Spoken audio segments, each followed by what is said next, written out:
Right, so my brand communicator for the week is Larry Kumalo, who's the PR, marketing and social media manager at Ornico, and you can get lots of the adverts that we often talk about on their website, just ornico.com, right? .coza, in fact. So you can do that. Larry, good chatting to you once again. Hi. Thank you for having me. It's been a while. Good yes, to be here. Indeed. So what are you going to talk about today? Today I'm going to talk about brand efficacy, or at least I'm going to talk about two campaigns that have displayed a high degree of brand efficacy. And this is not brand efficacy as we've purely known it in marketing. In fact, this is more the new age brand efficacy. Okay, what in fact does it mean, brand efficacy? Right, so purely speaking, it means the ability of a brand to achieve the desired results.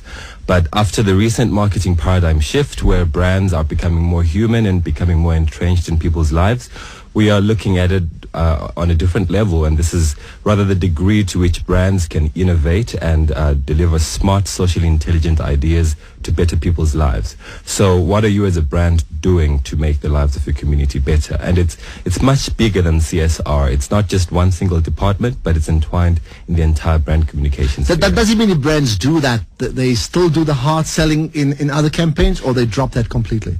It is a hard selling in essence. So you're looking at making people's lives better, and you're guaranteed that by making their lives better, you are going to have them for life. So if you make education easier for me, or you save my life from a fire, you're guaranteed I will be buying from you for the rest of my life because you have a place in my universe. So it's brand curating content, brand putting together great ideas and implementing them really to make the lives of the consumers in the areas in which they operate so much better than before. Okay, so you've got two specific examples. I've got two specific examples.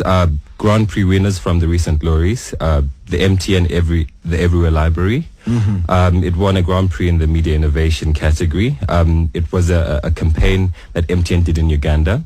So what they did was they made education resources available to school-going people in Uganda.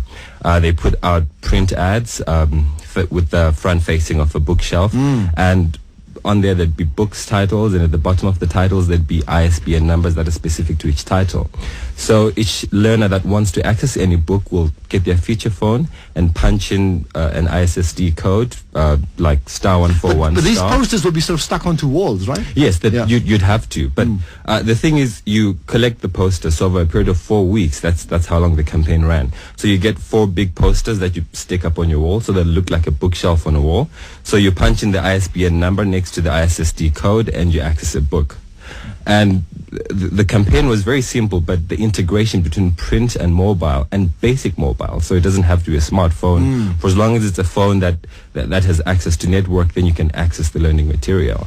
The integration, the accessibility, the known smartphone use, that's what made it work. And it's green, so it's a library, one particular library that an entire city can access. So it's relatively cost effective. And it is innovative. I mean, has anybody done anything similar? Not that I've heard of. And I was very happy to learn that this campaign will be rolling out to a lot more other areas around Africa, because we need that sort of thing. This is a great example of an African solution to an African problem. It completely works. And they also won the MTN, the MTN brand also won the Ubuntu lorry for that campaign. That's how great it was. Well, I'll tell you what, having spoken to them about it a few weeks ago, and then again watching it again yesterday, wow, it certainly is a magic advert. But so that's a good example of what the MTN brand, being the brand that it is, wanting to create brand awareness, but in this case here, seem to be doing good in a way that is completely effective to that community. Absolutely. And it's really changing their lives, genuinely so. Genuinely changing their lives. And in the entire campaign, they're not pushing product. So the brand presence within the sphere of the consumer who primarily benefits from this, and within their own universe, it's going to be a dent for a lifetime, and a positive one at that. You know, if I was one of those pupils who access ebooks via my feature phone, I would want MTN around me for life, because they've made education all the more accessible for me, and that's what makes it work.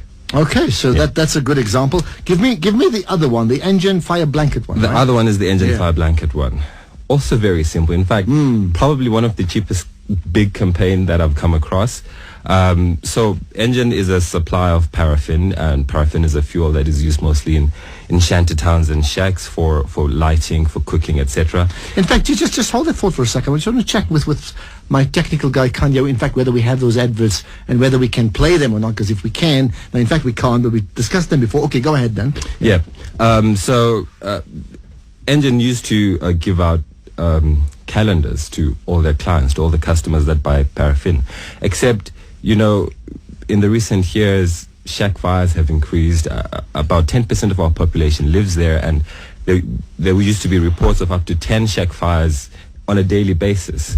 Lives are lost, lives are disrupted, properties lost.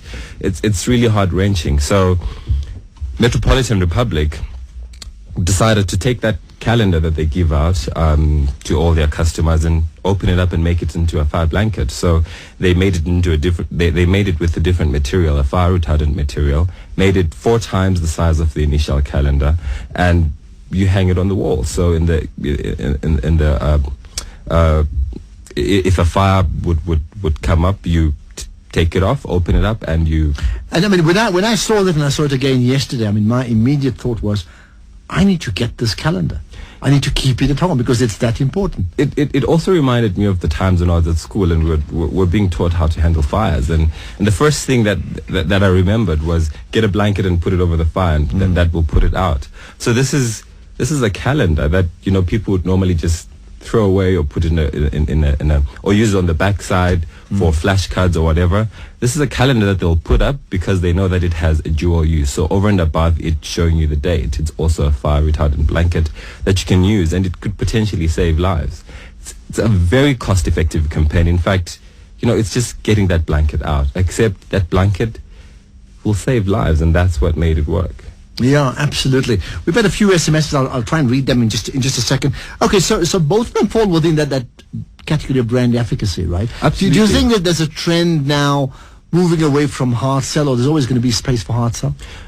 Look, in the traditional sense of the word, buy this now or else. I think there'll always be space for hard sell, but there's now a much bigger space, and that space offers brands a much more richer experience, or at least brands and consumers a much more richer experience to engage. And that space is where brands come in and they put together ingenious ideas that make consumers' lives better. Basically, an idea that will make a consumer smile. So you're better off making the consumer smile than just putting a smiley face at the end of a tagline. That's the kind of thinking that's there, and that will earn brands clients for life. The brand loyalty will be incredible. So is that a trend that is a South African trend or an African trend? I mean, you mentioned Uganda with the first campaign, or is that now a worldwide thing? That means that campaigns really are going to work if they can genuinely solve problems for you. Really, it's a global trend. It's growing. In fact, it's more than anything, it's a human truth for me, at least.